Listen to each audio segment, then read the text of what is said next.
비디오는 보셨어요? 제가 공유한 거요? 네, 네네네네. 네. 방금 봤습니다. 다 보셨어요, 끝까지? 아, 예, 끝까지 봤습니다. 그게 제가 이해한 게 맞는 건지 한번 질문을 한번 할게요. 이게 온톨리지가 그거 전에 진우 반장님이 얘기하신 건 맞죠? 그러니까 그 커스터마이징이라 해서 이제 챗GPT에다가 이제 서당 그거 있잖아요. 서당의 그런 그 번역 그거 뭐라 해야 되노? 서당에 있는 사람처럼 말해라 해가지고 자기에 맞게끔 그래 해주고, 그리고 여기 비유를 하던데 뭐 좋은 운전이랑 나쁜 운전 그걸 해가지고, 이게 저가 생각하는 좋은 운전은 빨리 가는 게, 가속하고 빨리 가는 게 좋은 운전이라고 또 생각할 수도 있고 그렇잖아요. 그런 걸 이제 자기에 맞게 커스터마이징 해주는 게 맞죠. 그런 개념인 거죠. 온톨리지 개념이. 그런 거라고도 볼 수도 있죠. 아, 맞아요. 볼 수도 그렇군요. 네. 또 다른 의미도 있군요. 그러니까 일단 온톨로지라는 게 이게 그 사전적인 그 정의만 봤을 때 두 가지가 있다고 하거든요. 이게 그 철학적인 의미도 있고 그 빅데이터 측면에서 의미도 있는데, 그 빅데이터 측면에서 의미가 그 어떤 그 시스템에서 여기 나오는 게 대상이 되는 분야에 존재하는 개체와 개념에 대한 명세 이렇게 나오거든요. 그래서 그 이 그 개념들의 어떤 단위라고 볼 수 있을 것 같아요. 그 개념들이 하나하나가 모여서 그 어떤 시스템을 구성을 하잖아요. 그래서 그런 거를 그 개념과 개념 간의 그 어떤 관계 이런 거라고 얘기할 수 있을 것 같거든요.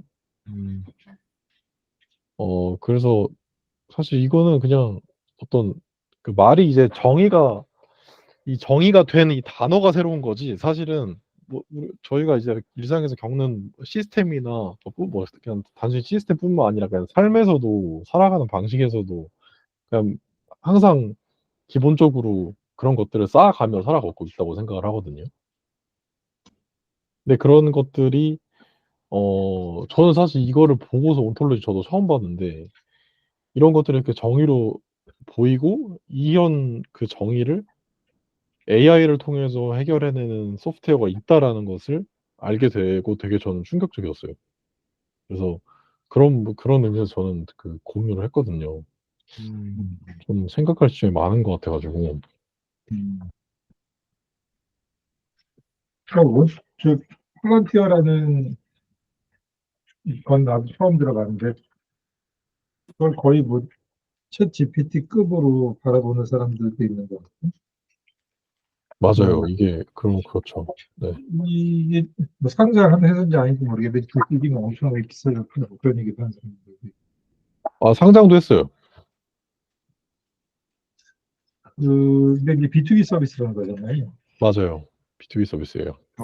근데 어떻게 알게 됐어요, 진호님은? 저는 옛날에 미국 주식에서 투자했을 때 음, 그때부터 이제 알게 돼가지고 꽤 많이 이제 공부를 했었거든요. 이 회사에 대해서. 음, 음, 그래서 원래 관심이 있었던 회사인데 음, AI에 대한 정보들을 보다가 이제 우연히 팔란티어가 여기 이렇게 언급을 해가지고 이분이 한번 봤는데 생각보다 내용이 너무 괜찮은 거예요. 저도 몰랐어요. 이거는 이 온톨로지에 대해서는 원래 과거에 팔란티어가 사실 어떤 비즈니스를 하는지를 되게 공개를 안 했었어요. 왜냐면은 이 팔란티어의 거래처가 정부였거든요. 미국 정부. 그러다 보니까 그 군사적인 그런 시스템을 담당을 했어가지고 이걸 민간에게 공개를 안 하고 있었는데 이게 이 온톨로지라는 시스템은 이제 팔란티어가 확장하고 있는 단계여서 확장하는 단계 중에서 민간인에게 파는 소프트웨어가 따로 있는데 그 소프트웨어의 작동 방식에 대해서 알려주기 위해서 나온 게 온톨로지 개념이거든요. 음, 네, 그러다 보니까 저는 이것도 아예 처음 들었었던 거예요. 원래는 저는 몇 년 전에 관심 있었어가지고 그때는 이제 군사 시스템에 대해서만 듣고 있었거든요. 음, 근데 이제 그때도 이제 나왔던 게 그 이 팔란티어가 이 군사 시스템을 어떻게 그 혁신을 했냐면 어 이게 어떤 의사결정을 내려야 되잖아요. 음. 군사적인 그 행동을 할 때 그 위에 있는 그 어떤 장관이. 근데 이런 거를 결정을 할 때 이 되게 사실 그 결정할 수 있는 그 경우의 수가 너무 많잖아요. 근데 거기서 합리적인 결정을 하는 것 자체가 굉장히 어려운 일이잖아요. 근데 이런 것들을 하려면은 결국 그 합리적인 결정이라는 것은 명확한 정보들의 그 집합에 의해서 어떤 선택지가 나올 수 있는 거잖아요. 네. 근데 그거를 하는 데 있어서 인간이 일일이 정보를 나열하고 그걸 파악하고 또 추합해서 필요한 핵심이 무엇인지를 가늠해내기가 어렵잖아요. 근데 이 팔란티어는 어 거의 거의 모든 정보에 접근을 해서 예를 들어서 실제로 이제 그 팔란티어가 쓰인 실사례인데 그 중동 전쟁에서 쓰일 때 그 빌라덴을 잡을 때 팔란티어가 쓰였거든요. 근데 빌라덴이나 이런 사람들은 그 애초에 공개돼 있지 않은 곳에 숨어 있잖아요. 뭐 어디 땅굴이나 이런 데 숨어 있잖아요. 그래서 추적이 굉장히 어렵잖아요. 근데 맞아요. 폴란티어 같은 경우는 어떤 식으로 추적을 하냐면 일단 트위터라든지 어떤 SNS 정보부터 해가지고 거기서 그 뽑을 수 있는 정보들을 다 뽑아요. AI의 A라고 불렸었거든요. 그게 그 여기서 그 책에서 나왔던 그 네트워크 시스템들에서 나왔던 정보들을 다 수집을 해서 그 수집 내에서 필요한 정보를 속관해서 그 결정권자에게 이 선택할 수 있는 선택지들을 한 세 가지 이렇게 주는 거예요. 그럼 거기서 이제 선택할 수 있게 해주는 거예요. 그 굉장히 일을 잘하는 그 아래 임원인 거죠.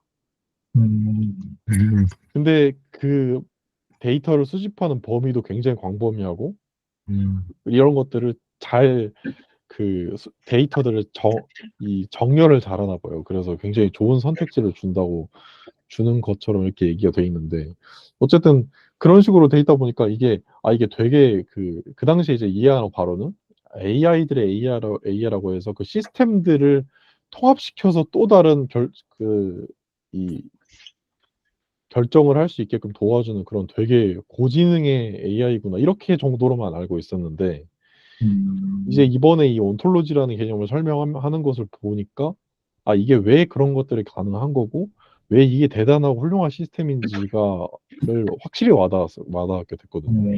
네. 그러면 이 온톨로지라는 개념은 그 라지 랭귀지 모델하고 좀 다른 개념이에요? LLM은? 라지 랭귀지 모델이랑 다른 개념이라기보다도 라지 랭귀지 모델이라는 것은 사실 그냥 그 많은 데이터를 학습한 그냥 인공지능이잖아요. 그렇죠. 그 확률적으로 보여주는 부분이죠. 네. 근데 이것에 이제 쓰임에 관한 내용인 것 같아요. 음, 그래서 지금 현재 이제 저희들이 알고 있던 거나 많이 보이는 것들은 이 라지 랭귀지 모델이 음, 범용적으로 쓰이는 것밖에 안 보이잖아요. 그렇죠. 그래서 그나마 이제 여기서 커스터마이징 된 게 GPT-S 같은 건데 어느 정도 이 정도 틀을 좀 정해주는 이 정도인 거잖아요. 맞아요. 근데 그런 행동 양식을 정해주는 것조차도 사실은 어떤 질문을 했을 때 이런 방향성으로 얘기를 할 수는 있으나 정확히 그 내가 해결하고자 하는 문제에 대한 그 어떤 문제에 대한 이해를 넘어서서 내가 현재 가지고 있는 나만의 논리들이 있잖아요. 그 문제를 해결하기 위해서 쌓아놨던 논리. 그런 것들에 대한 이해도를 가지고 있는 상태로 하긴 어렵단 말이에요. 범용 AI는. 그냥 기본적으로 그 대부분이 가지고 있는 어떤 그 납득할 만한 상식선 이런 거에서만 계속해서 대답을 하잖아요. 음, 그런 것들을 아예 그런 것들은 사실 그냥 일반적인 이런 수준에서는 괜찮지만 기업이나 어떤 그 문제를 해결해야 되는 사람의 입장에서는 이런 것들이 사실 좀 부족하단 말이에요. 그 기업에서만 쓰일 수 있는 그런 어떤 AI가 필요한데 그런 것들을 구축하려면은 기업에 있는 데이터만 그냥 넣는 것뿐만 아니라 이런 기업에 맞는 온톨로지를 구축하는 것이 필수적으로 필요한데 그런 것들을 이 LLM이 여기서 묶어서 해결할 수 있도록 도와주는 거죠. LLM이 그 사이 중간에서 그 다리 역할을 해주는 거죠. 온톨로지를 구축하는 데 있어서. 그거를 팔란티어가 했다는 거고 그 AI는 한 가지만 쓰는 게 아니라 이 AI, 저 AI를 다 섞어가지고 모두가 이거를 만드는데 구축하는데 일조하게끔 만드는 시스템을 팔란티어가 이제 만든 거라고 볼 수 있을 것 같아요. 네. 그래서 굉장히 놀라운 거죠. 이거를 이 정말 실용적인 게 나와 있는 것 같아요. 이 팔란티어를 보면서 사실 지금 이 LLM 같은 경우가 이 쓰임새가 아직까지 명확하지가 않다고 저는 보이거든요. 사실 실제로 이걸로 흑자를 내는 기업은 아직 없잖아요. 그렇죠.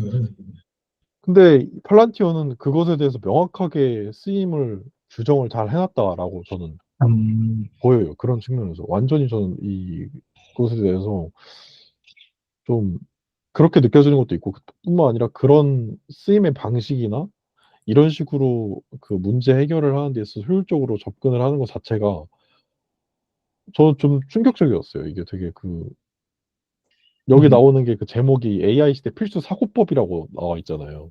괄호 쳐 있는데 그렇죠. 저는 이 말이 너무 농감이 되었고 아 이게 진짜 이 AI를 내가 당장 이렇게 사용을 할 수는 없더라도 내가 뭔가를 사고를 하는 데 있어서의 방향성을 좀 건드려주는 영상이었다라고 생각이 들었어요. 되게 크게 와닿았어요. 그러니까 끝에 이제 우리가 챗 GPT처럼 사고를 해야 된다. 뭐 이렇게 얘기를 하고 끝을 맺잖아요. 네, 수학적인 사고가 필수적이다라고. 맞아요. 그 시사함도 상당히 큰 것 같아요. 네, 정말 좀, 좀 충격적이었어요, 저는. 이게, 이 사람이 설명을 되게 잘하기도 했고. 댓글들도 다 저와 같은 반응이더라고요. 제가 댓글을 봤더니. 음, 너무 많이 놀라워하는 댓글이 많았고.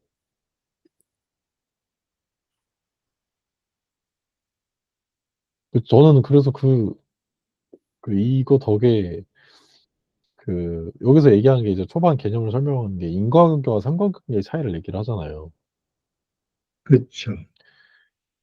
그런 것들을 가지고서 얘기한다는 것 자체로 저는 사실 이게 일상생활에서 되게 헷갈리는 부분들이잖아요.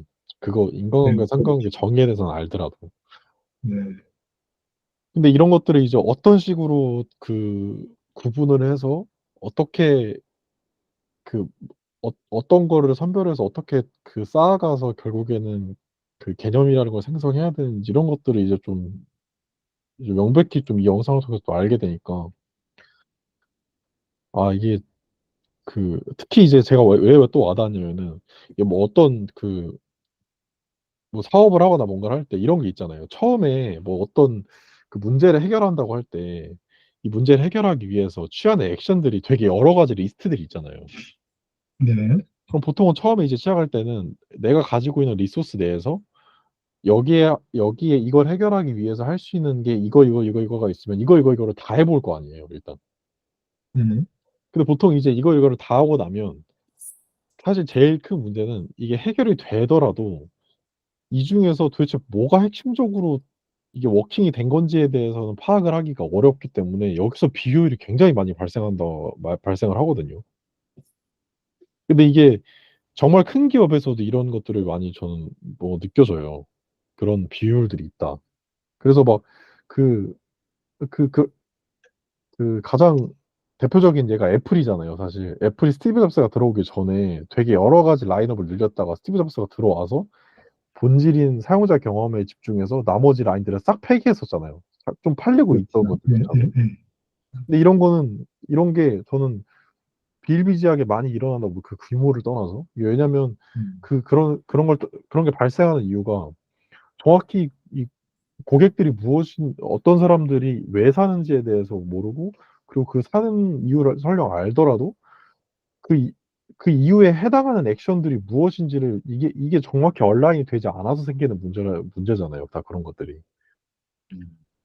그러니까 그걸 모르다 보니까 일단 수익이 발생한다면 그냥 그것도 맞는구나라고 생각을 하고 계속 그렇게 확장하는 식으로만 하고 있고 그러니까 사실 우리나라 기업들은 거의 다 그런 식으로 되고 있는 것 같고요. 뭐 삼성전자라든지 뭐 LG든 뭐든 어떤 회사든 라인업을 늘리는 식으로만 계속 그냥 확장을 하잖아요. 그렇죠. 그러니까 이런 것들을 결국에는 해소를 하려면은 여기서 얘기한 인과관계를 알기 위한 중재 실험을 계속해서 진행을 해야 되는데 이 중재 실험에는 굉장히 많은 비용과 시간과 인력이 투입이 되잖아요. 네, 맞아요. 그런 것들을 근데 AI가 옆에 붙어서 각 섹션마다 해준다는 것 자체가 저는 되게 놀라웠어요. 그게 지금 이건 대신 미쳤다라는 생각이 대신 들었어요. 해준다는 거죠. 네. 여기서 이제 예시로 나왔던 게 그 이메일 작성하는 그런 고객 CS 단에서도 그 이 팔란티어의 시스템이 붙어 있어가지고 원래 기존에 작성하기로 되어 있던 양식과 벗어난 양식을 작성을 했을 때 그때 그 어떤 바로 그 하나의 온톨로지가 생성이 되면서 이 가설이 바로 형성이 되는 거예요. 만약에 이 다른 처음으로 보내는 답변이 양식이 있다 보니까 그럼 여기에 따른 다른 고객 응답이 또 올 거 아니에요. 음, 그럼 이거를 원래 같으면 일일이 기록을 사람이 하고 음. 관찰을 했어야 되는 건데 알아서 팔란티어가 이거를 수집을 해서 음.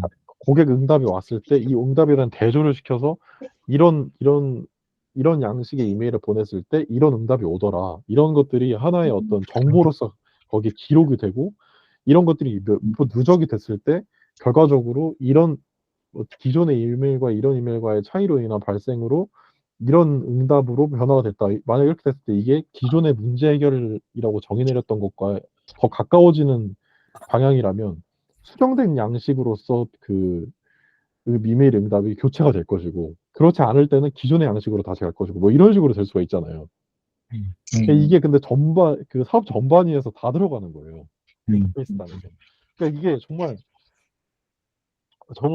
놀랍더라고요 이게.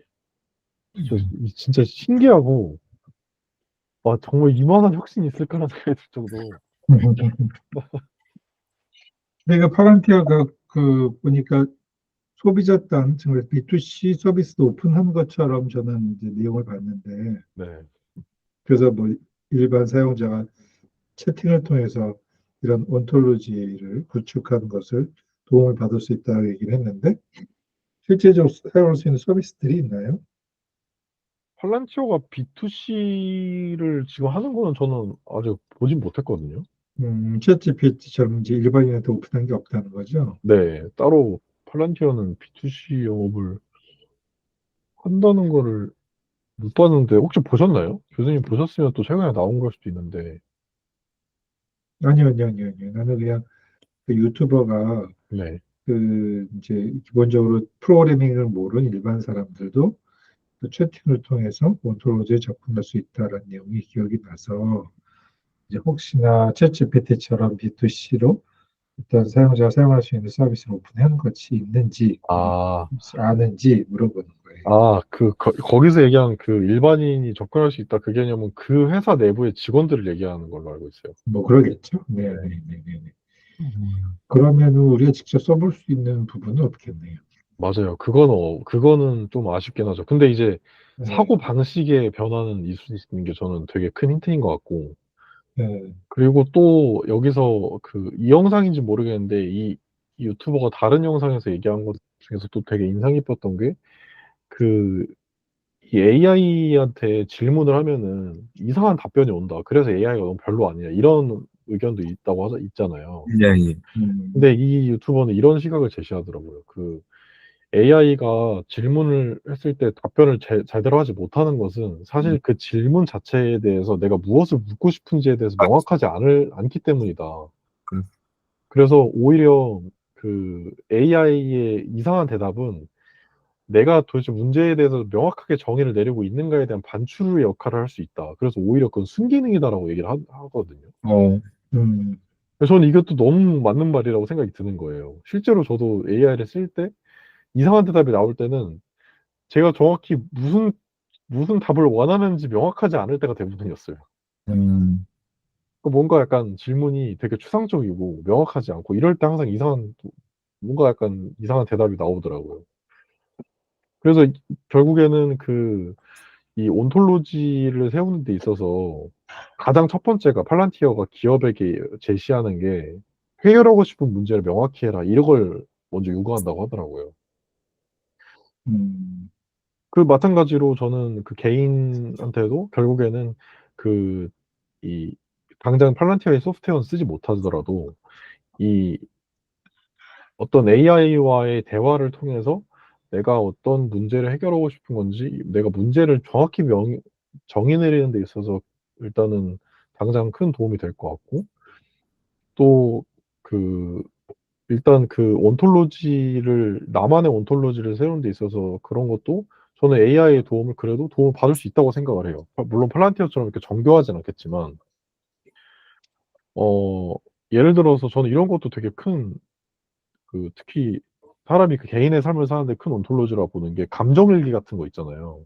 음, 전 이런 것도 굉장히 큰 온톨로지라고 생각을 하거든요. 음, 뭐 이런 감정 상태일 때 뭐 이 감정이라는 건 그냥 일어난 사건이잖아요. 제가 어떻게 컨트롤이 안 되는 거잖아요.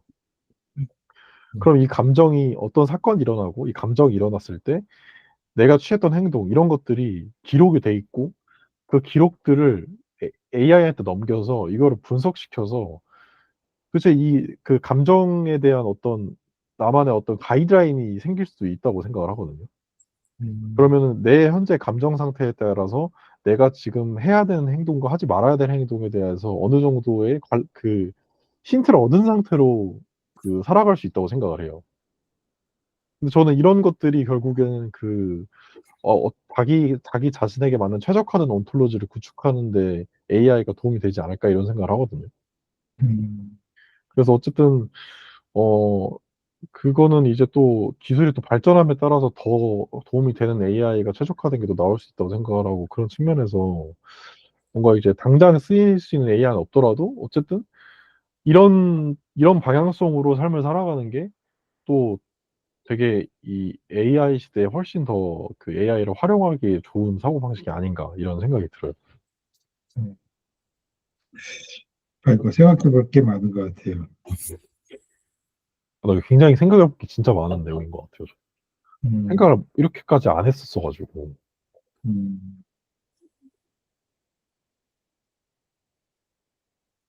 그래서 사실 어렴풋이 저희들이 했던 그런 그 자기 자신을 알아가려는 그런 액션들이 있잖아요. 음, 글을 쓴다든지 일기를 써보고 이런 것들이 결국에는 이렇게 네이밍은 몰랐지만 결국 온톨로지를 구축하려는 노력들이 아닐까라는 생각이 들어요. 음, 나를 알므로써 내가 하는 행동에 대해서 뭔가 이유 모를 혼란에 빠지고 이런 것들을 피할 수 있는 거잖아요. 그래서 음. 사실 나를 찾아가고 이런 게 다 두려움이잖아요. 그렇죠. 그런 것들이 이제 저는 되게 다 결국 온톨로지를 구축하려는 것이지 않았나, 다. 음. 정교하지 않았을 뿐이지. 그렇죠.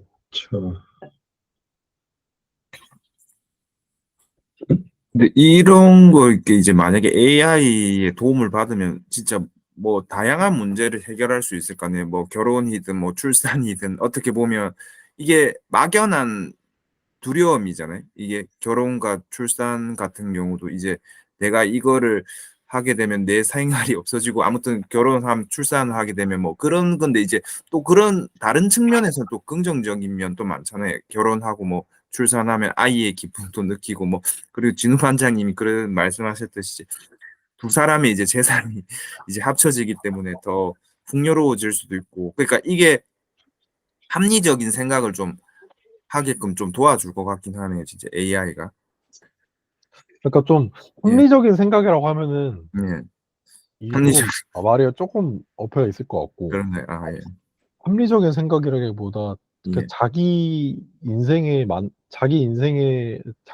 충실하고 음, 가장 나다운 개념을 만들 수 있다? 이건 이렇게 될 수 있을 것 같긴 해요. 음, 그러니까 뭐 이 유튜버가 했던 채널 컨텐츠 중에서도 막 이런 게 있거든요. 사랑이란 무엇인가? 이런 되게 추상적인 개념들을 음, 이런 온톨로지 차원에서의 사고법으로 자기만의 개념을 좀 만들어가는 이런 것들을 보여줘요. 그래서 저는 그런 부분에서 이제 뭐 그게 이제 사실 정답이다 아니다라고 얘기할 수는 없겠지만 어쨌든 내 인생에서의 나는 이건 나만의 이 단어의 정의는 이거라고 여기는 것이 저는 되게 많은 혼란을 좀 줄여주지 않을까 생각을 해요. 뭐 그게 인생의 나와 나의 커뮤니케이션이든 나와 상대의 커뮤니케이션 여러모로. 음.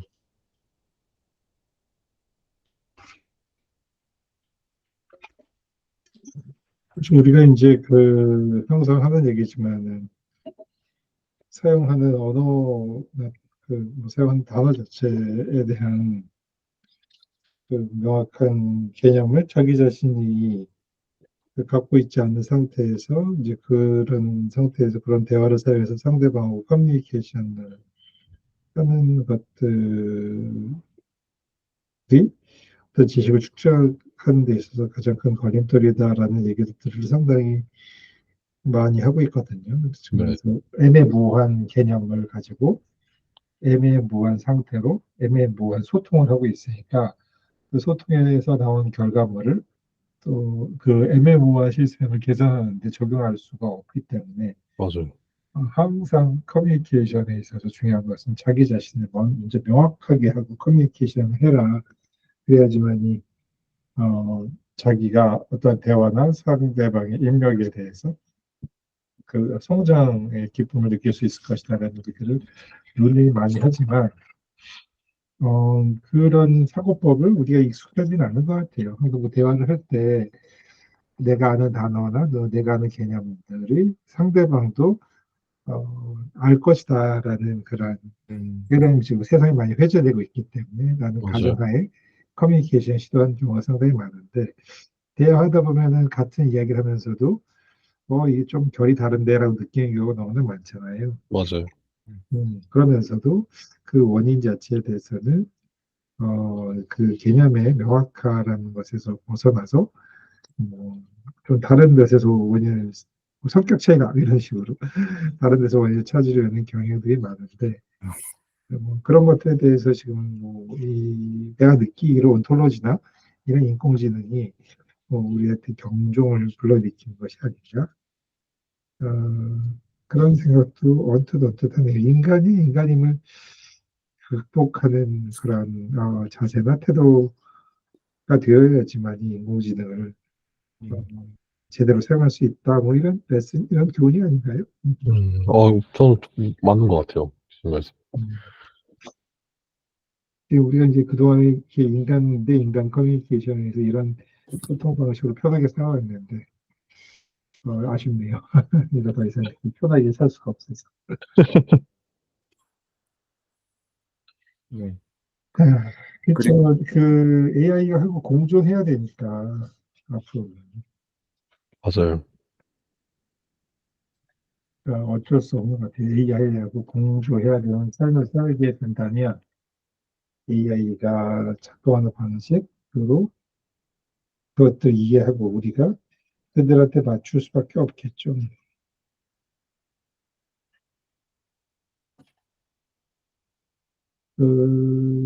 AI가 아까도 이제 신우님이 얘기했지만 챗GPT가 뭐 나와서 사회적으로 커다란 변혁을 일으키고 있는 건 사실이지만 그것들 통해서 실질적으로 돈을 벌었다. 나는 이렇게 돈을 벌었다라고 대표하는 회사들은 나오고 있지 않잖아요. 네, 단지 이제 온갖 곳에서 다 활용을 하는 것이죠. 맞아요. 음, 진짜 온갖 곳에서 다 활용되고 있는 것 같긴 해요. 진짜 진짜 온갖 곳에서 다 활용하고 있는 거죠. 모든 분야에서 다 활용하고 있는 것 같아요. 음. 그러니까 요즘 뭐 공대 쪽에서 공부하는 친구들은 다 이용하는 다 하는 거예요. 그래서 AI를 옛날에는 이제 코딩이라는 개념이 있었잖아요. 그래서 네, 코딩을 아는 디자이너, 코딩을 모르는 디자이너, 이제 기술 격차가 벌어질 것이라는 얘기를 많이 했었는데, 네, 이제는 그 코딩 대신에 인공지능으로 넘어간 것 같아요. 인공지능을 아는 또는 활용하지 않은 디자이너하고 그런 활용하지 않은 사람과 그것들을 활용도 떨어진 사람으로 나뉘는 것이 이제는 되게 일반적인 일이 된 것 같아요. 음, 아주 일반적인 일이요. 네. 그러니까 이게 참 지금 지금 그 대부분의 사실 노동자들은 음, 그 수행하는 노동자들이 대부분이잖아요. 음, 어떤 주어진 배분된 일이 있고 그 일을 수행하는 것이 그 업무인 사람들이 대부분이잖아요. 그렇죠. 저는 그런 측면이 되게 AI 시대에서는 위협인 거라고 생각을 해요. 왜냐면 AI를 잘 활용하냐 못 활용하냐에서 저는 가장 일단 근간이 여기서 얘기한 것처럼 질문을 제대로 할 줄 아느냐 모르느냐인 것 같거든요.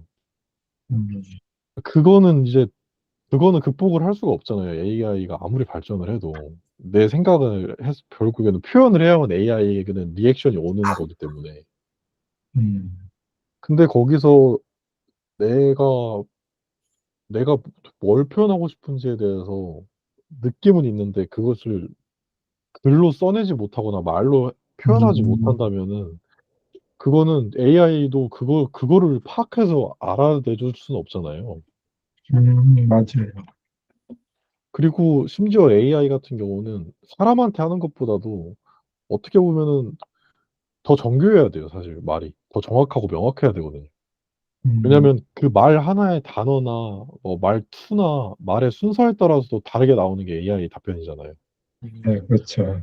그럼 AI를 잘 활용한다는 것은 좋은 답변을 잘 생성해내고 일단 그게 첫 번째인데 그 첫 번째 단계를 통과하기 위해서는 내가 무엇을 원하는지를 먼저 명확하게 말로 표현할 줄 알아야 되고 또 그 말을 AI가 더 잘 대답할 수 있는 방식으로서 잘 그 정렬을 할 수 있어야 되는데 음, 일단 그 부분에서 걸리는 대부분이 수행하는 사람들이 대부분 걸릴 수밖에 없다고 생각을 해요. 왜냐하면 그런 것들이 평소에 연습이 안 돼 있기 때문에 음, 연습할 필요가 없었죠, 사실은.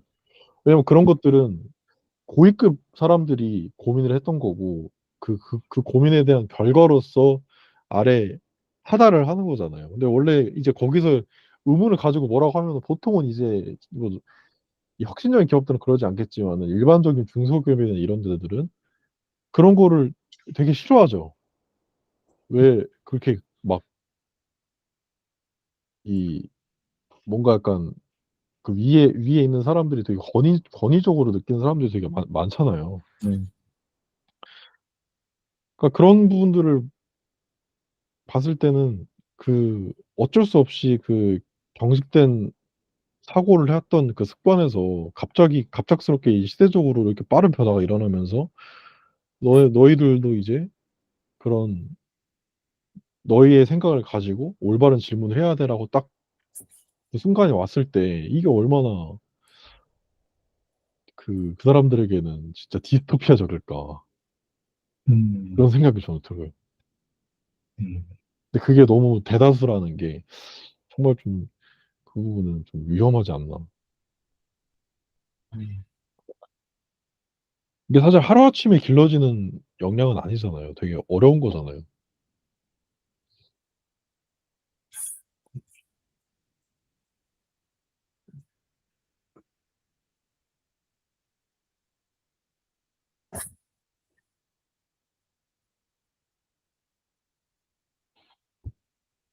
이 책에서도 그런 내용이 많이 나왔던 것 같아요. 음. 음. 원주님은 뭐 어떻게 예. 이것들 뭐 책이나 아니면 비디오에서 보시고 뭐 딱 일상생활에 와닿는 것들이 있으셨어요? 아, 일상생활에. 근데 이게, 뭐, 지금 뭐, 진호 반장님이 얘기하시듯이 이게 수행하는 사람, 이게 시키는 사람 의미하는 것 같은데, 그러니까 시키는 대로 하는 걸 좀 의미하고 좀 이게, 예, 좀, 그리고 이게 저도 이제 AI가 답변을 하는 게, 그러니까 답변을 할 때 제 논리가 이제 정확하지 않다는 해서 조금 그렇고 또 영상을 보니까 논리적이지 않은 사람들도 제법 있는 것 같아서 좀 위안도 되기도 하고. 일상생활에서 와닿는 거예요, 교수님? 일상생활에서 이 책을 읽으면서요? 네네, 이 책의 내용 중에 그 보시면서 이거는 뭐 이미 우리 생활에 적용이 되어져 있는 것이지, 뭐 이런 것들이, 맞아, 뭐 이런 부분도 있으셨는지. 아, 예. 책을 일단 끝부분을 읽긴 읽었는데, 근데 좀, 일단 좀 사실 아직까지는 조금, 좀 멀게 느껴지더라고. 그냥 그 사실은 이게 와닿지가 않긴 하더라고요. 사실 저한테는. 그러니까 일상생활에서 어떻게 또 적용해야 될지도 모르겠고, 좀, 예, 그냥, 이 하루하루 그냥 이제, 그냥 빨리 그냥 해결해야 되겠다. 그런 게 좀 있는데, 예, 아직 AI 활용이 좀 어렵습니다. 음. 잘 모르겠습니다. 예. 근데 여기 저는 그때 이제 페이스북이나 인스타그램이나 뭐 구글이 이게 각 사람이 해야 할 일을 AI한테 대신시키면서 각종 정책이나 가이드라인을 정해서 이제 운용을 한다라고. 그래서 우리 인간이 무엇이 삭제되었는지, 무엇이 이제 블로킹 당했는지, 뭐 그런 것들을 아무리 찾으려고 해도 알 수가, 그 원인을 알 수가 없다라고 얘기를 한 부분에서 지난번에 진호님 케이스가 너무 딱딱 생각이 나더라고요. 맞아요. 정확해요. 저도 그거 생각났어요. 그러니까 이거는 인간들이 진호님의 뭐 인스타그램 계정이 홀딩 됐을 때 자기네들이 답변을 해주려도 답변을 못 해줬잖아요. 왜 이것들이 블로킹이 됐는지에 대해서 이유를 맞아요. 정확히 모르니까. 네. 그런 일들이 뭐 우리가 일상생활에 앞으로 겪을 일이겠구나라는 생각이 좀 굉장히 많이 들었던 것 같아요. 그리고 어떤 컨텐츠가 상위로 노출되느냐, 어떤 컨텐츠가 상위에서 노출이 안 되느냐라는 것도 의사결정을 다 이제 인공지능이 만들어낸 어떤 가이드라인, 규칙에 어, 맞추어야 되는 또 규칙이라는 것이 존재하지만 그것이 정말로 모르는 채로 살아가는 그런 시대에 이미 도달을 했구나라는 것들은 정말 나는 뼈저리게 느꼈던 것 같고. 음. 아, 음, 예. 네. 말씀해 보세요. 저 갑자기 그 생각이 나는데, 그 옛날에 그 이 책을 보면서 외교관들이 이제 언어를 배워가지고 그 문화를 음, 배워가지고 음, 외교 활동을 했다고 하던데, 그러니까 맞아요, 맞아요. 요즘은 근데 이제 언어가 배우기 되게 쉽잖아요. 그러니까 언어가 그러니까 챗GPT든 뭐든 그러니까 파고다든 뭐 잘 번역을 해주니까.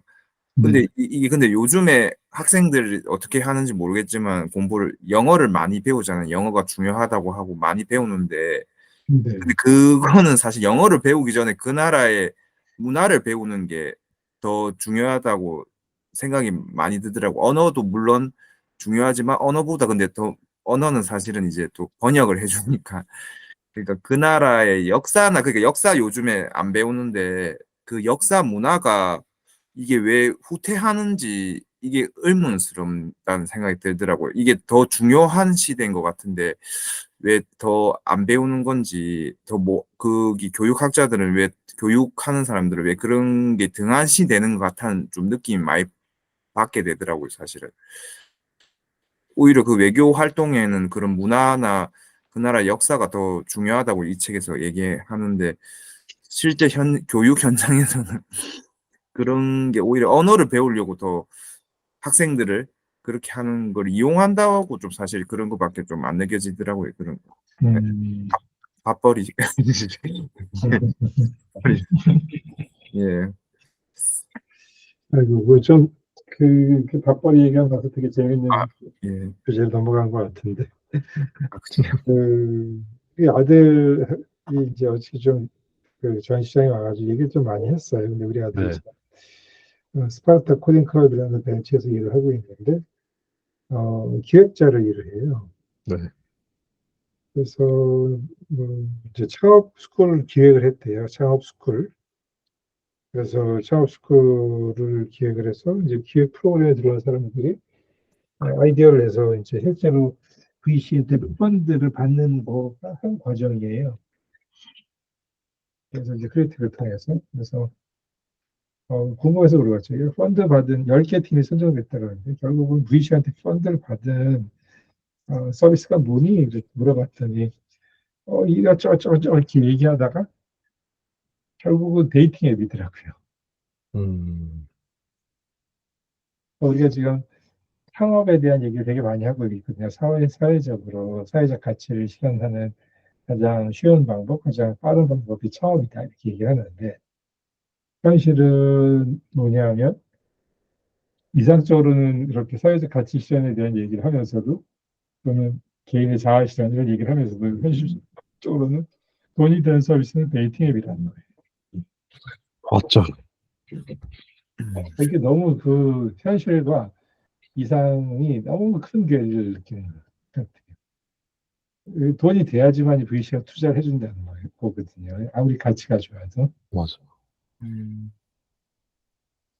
그거는 이제 뭐냐면은 사회적으로 뭐 점잖은 말, 멋진 말들은 굉장히 많이 돌아다니고 있지만 실질적으로 사회가 요구하는 건 효율적인 돈벌이,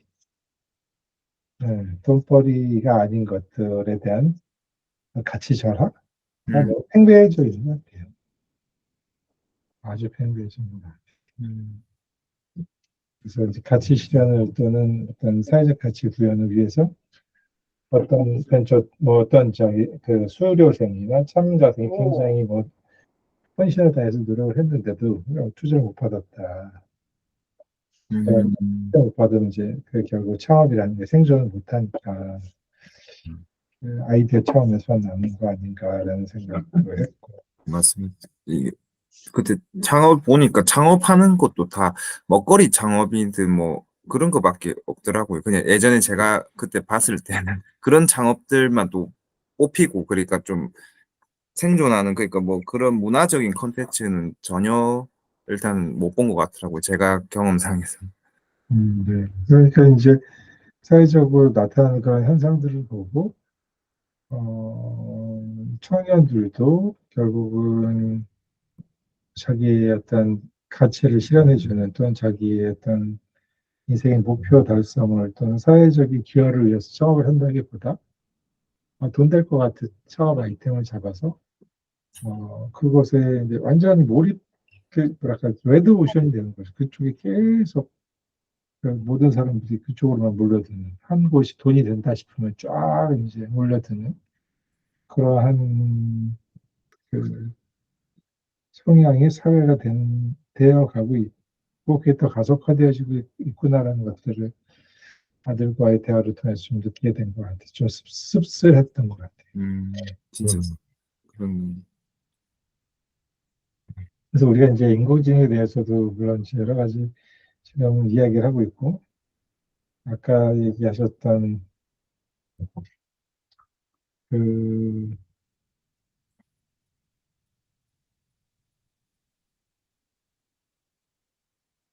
어떤 잠깐 까먹었네요. 저 원님, 정원님이 어떤 책에서 어떤 부분 얘기하셨죠? 책에서요. 그 외교관들 예, 예. 문화나 언어 뭐 이런 얘기에 대해서 예, 언급하셨는데 그 인공지능이라는 것들의 그 효용성, 편리성만 뽑아내고 그것들을 이제 활용을 해서 나는 저 나라의 언어를 몰라도 되니까 언어를 안 배울래라고 의사결정을 내린 사람들이 굉장히 많아지고 있는 건 사실인 것 같아요. 음, 근데 그럼으로써 오히려 소통, 정말 문화를 위한 소통 자체는 극도로 좀 옛날보다는 많이 그 격이 떨어질 것이다라고 얘기하는 부분도 있고 그게 더 저는 맞는 얘기 같기도 해요. 문화를 이해하지 못하고 그냥 언어를 사용하다 보면 상대방의 문화에 대한 존중이 없기 때문에 말을 막 하게 될 수도 있을 것 같아요. 맞아요. 그것들 어떻게 보면 이제 서로의 소통의 격을 더 떨어뜨릴 수도 있겠죠. 솔직히 떨어뜨릴 수 있을 것 같아요. 번역기만 쓰면 소통의 격이 떨어지겠죠. 음. 언어 교육은 진짜 이렇게 상대방이 하는 말을 따라하는 거거든요. 계속 따라하면서 음, 이제 그 사람이 어떤 상황에서 어떤 식의 표현을 하는지를 배우는 건데, 이제 그런 상황이 다른 나라, 두 나라 또는 다른 언어를 사용하는 국가에서 되게 상황이 다를 텐데 그 상황에 대한 학습이 없이 그냥 언어만 살짝 배운다라는 것은 그러니까 인공지능이 앞으로 만들어낸 문제겠죠. 예, 큰 문제. 더 아이솔레이트 될 것 같아요. 더 개인 중심적이고 상대방을 이해하려고 하지 않고 공감대를 키우려고 하지 않는 그런 취향이 또는 그런 경향이 더 많아지지 않을까 싶어요. 저는 진짜 이런 측면에서 봤을 때 진짜 이 사회에서는 이 인문학적인 가르침이 정말 필요한 시대라고 생각을 해요. 정말 큰일 날 수 있을 것 같아요. 이렇게, 맞아요. 예. 근데 환경이 그렇게 안 되는 것 같아요. 환경이. 그러니까요. 그래서 정말 좀 큰 위기지 않나. 그리고 위기이면서 기회가 될 수도 있을 것 같은데 기회겠죠. 뭐 특히 이제 진호님이나 원주님 같이 젊은이들한테 기회가 아닐까요? 저는 그래도 기회라고 생각을 하거든요. 음. 뭐 예를 들어서 비즈니스를 할 수 있는 곳이 너무나 많을 것 같아. 문제가 맞아요. 많네. 비즈니스로는 더할 나위 없이 기회죠. AI는. 네, 그렇죠. 이렇게 이런 지금 AI나 기술적인 변화 때문에 일어나는 여러 가지 사회적 현상이 일으키는 네, 문제를 해결만 잘하면 그게 또 돈이 되잖아요. 맞아요. 그러니까 그게 비즈니스 기회죠. 그래서 모든 것이 진짜 편해지는 시대에 살고 있는데 우리 아들도 그런 얘기를 하더라고요. 레트로, 복고풍? 이게 다시 뜨는 것들은 네. 예. 균형을 찾기 위한 노력이다. 딱 그렇게 얘기하더라고요. 음, 젊은 친구들이 너무 기술이 너무 편해지고 멋진 말. 모든 것들이 손가락 하나에서 다 이루어지니까 음, 이제 도파민이 너무 넘쳐나니까 세로토닌이라는 게 좀 필요한 것 같아요. 세로토닌이라는 게 관계를 형성하고 서로 만지고 느끼고 이렇게 오감을 충족시켜 줘야지만 세로토닌이라는 호르몬이 발생하는데 그 세로토닌을 느끼기 위해서 복고를 찾는 거 아니까 안정감을 느끼고. 근데 결국 돈이 되는 것이 비즈니스가 되는 것은 아주 복고풍이고 옛날로 돌아가고 그런 불편하고 그런 쪽에 돈을 벌잖아요. 맞아요. 어떻게 보면 그러한 문제를 새롭게 정의하고 그 새롭게 정의한 문제에 대해서 음, 새롭게 해석해서 이제 솔루션을 제안하는 것들이 여러분들한테 기회가 될 수 있겠네요. 그때 저희 책 읽은 공간에 대하여인가 그것도 그 사람들이 이제 대형 카페나 뭐 우리 그때 갔던 데 있지 않습니까? 그런데 네네네네. 예, 도탑다. 네, 도탑 답답. 예, 도탑 거기도 그런 한약방이든 그런 데를 좀 안정을 찾기 위해 자기만의 아제트나 맞죠? 그래 아무튼 그 멋있네요. 균형을 찾기 위해서 노력하는 그러니까 이제 현대인의 조금 일상과 그런 거에 좀 여유를 찾기 위해서 그런 데 대형 카페든 뭐 그런데 보탑답이든 뭐 한약방이든 가는 게 아닌가 그런 생각이 드네요. 예. 네. 그래서 균형이라는 것과 공존이라는 것은 진짜로 저는 사업에 있어서 갖고 갈 수 있는 두 가지 큰 키워드가 될 수도 있을 것 같아요. 공존과 균형.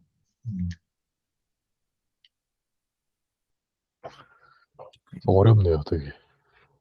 음. 근데 재밌을 것 같네요. 근데 한쪽으로는 우리 테크놀로지 막 배우려고 노력을 하고 음, 인공지능을 따라잡으려고 노력을 하지만 따라잡는다고 해서 비즈니스 기회가 생길 것 같지는 않아요. 음, 그내 인사이트 같아요. 근데 AI도 그렇고 이게 사실 불확실한 미래 때문에 이게 뭔가 하기가 두렵더라고요. 제가 최근에 뭐 또 다른 다른 비슷한 얘기긴 한데 이제 이게 저희 그 주변에 이제 버스가 많이 안 다니는데 제가 술 먹고 늦게 일어나가지고 버스를 놓쳐가지고 82분 뒤에 온다는데 그래가지고 이게 차를 그쪽에 놔두고 와가 차가 없어가지고 이제 한번 가본 적이 있으니까 그 길을 한번 산길을 걸어가 본 적이 있거든요. 한 50분 걸렸는데 좀 빨리 가면 한 30분 만에 가겠다. 그러니까 조금 더 빨리 가면 그래도 늦지는 않겠다 하니까 그 길을 가게 되더라고요. 그러니까 무슨 말이냐면 이제 그러니까 조금은 그 길에 도달할 수 있고 좀 물론 불확실한 미래지만 좀 어느 정도 그러니까 예측이 되면 조금 해볼 만한데 이제 예측이 안 되니까 이제 포기하게 되는 그런 게 있더라고요. 그래서 AI가 좀 그런 조금은 이제 해볼 만한 그거다 이렇게 좀 예측을 해주면 조금 더 그러니까 조금 의욕적으로 살 수 있지 않겠나 이런 생각을 하게 되더라고요. 오, 재밌는 인사이트신 것 같아요. 음. 네, 그렇습니다. 항상 불확실해서 조금 포기하는 경우가 많았거든요. 예. 음. 예. 내가 될까 그런 이런 있잖아요. 그냥 막연한 생각들. 예. 확실히 안 되는 건 안 된다고 딱 집어주면 오히려 마음이 편하더라고요. 요거는 안 된다 지금은. 예. 그러니까 이게 막 운동선수를 지금 하고 싶다 해서 그래 될 수 있는 그게 아니다 뭐 그걸 하면 포기하고 되고 그러니까 괜한 헛된 희망이 오히려 더 이게 좀 행복하지 않은 삶을 만드는 것 같아요. 오. 예. 아, 예. 나가셨네. 그거 되게 재밌는 것 같긴 해요. 사실 그 모든 불행은 음, 그 기대와 현실의 괴리에서 시작되잖아요. 음, 이제 그 괴리를 이제 그 괴리를 해소하기 위한 방법으로 이제 두 가지 중에 하나가 내가 내가 문제가 있으니까 고쳐야겠다나 아니면 밖에 문제가 있으니까 밖에 문제다 이렇게 생각하는 두 가지 중에 하나를 선택하잖아요. 항상. 음. 근데 그 선택지 자체를 AI에게 맡겨버리는 거랑 비슷하게 들거든요. 되게 재밌는 것 같아요. 아, 그래요. 아니, 아무래도 좀 합리적인 선택을 AI가 해주지 않겠나. 그러니까 저는 이제 고정적인 그런 생각들이 있으니까 아무래도 객관적으로 말해주지 않겠나, AI가. 음, 되게 이 책 후반부에 나오는 사례가 떠오르네요. 음, AI, AI를 믿게 되는, AI. 네. 근데 이게 저는 계속 있어왔던 것 같은데, 이게 저도 이런 거 있잖아요. 예, 그 포털 사이트나 어떤 플랫폼이 발달하면서 정보가 누적될 때마다 그, 그 플랫폼의 신뢰도가 상승하는 경향이 있잖아요. 그래서 옛날 같으면 네이버 지식인, 뭐 거기에 나오는 정보들을 사람들이 많이 믿기도 하고, 지금은 유튜브에서 뭔가 정보가 나오면 그거를 되게 잘 믿잖아요. 맞죠. 예. 이제 AI의 그 역할이 저는 이제 또 갈 거라고 이 책에 나온 것처럼 저도 그렇게 생각을 하는데 음, 이제 그게 정말 그 원주님 말씀처럼 그 인생의 방향성이나 내가 인생을 어떻게 살아가야지에 대한 그 철학적인 내용도 이 AI에게 위임이 될 수도 있겠다 이런 생각이 드네요. 음. 음. 많이 믿을 것 같네요. 저도 AI를 신봉하겠습니다. AI를 신봉한 사람이 있을 것 같아요. 네, 예. 저는 사실 지금 약간 신봉하게 되고 있는 것 같아요. 아니 이게 사람들보다 사람들을 이게 아니 아무튼 좀 더 합리적이고 더 그러니까 또 객관적으로 말해주니까 우리의 이런 논리가 조금 허점이 많다고 그때 영상에서 그러하잖아요. 팔란티어 그 영상 보내주신 거예요. 네. 그러니까 AI는 그런 좀 그런 분석을 여러 가지 많이 하니까 좀 허점이 조금 적을 것 같고 그런 생각이 듭니다.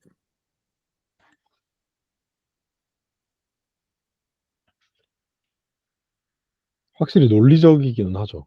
음,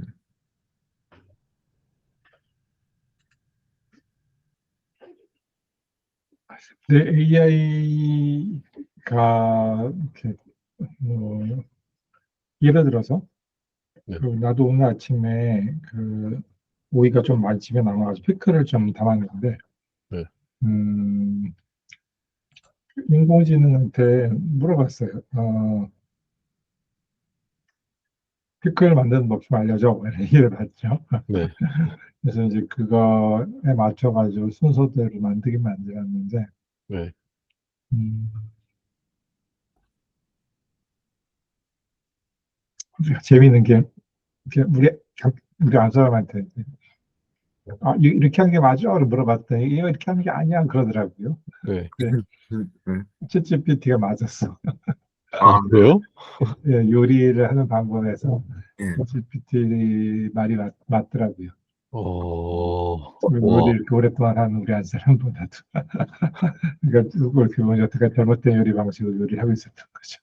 어떤 부분이 그게 조금 다르던가요? AI랑? 그 제일 마지막에 이제 AI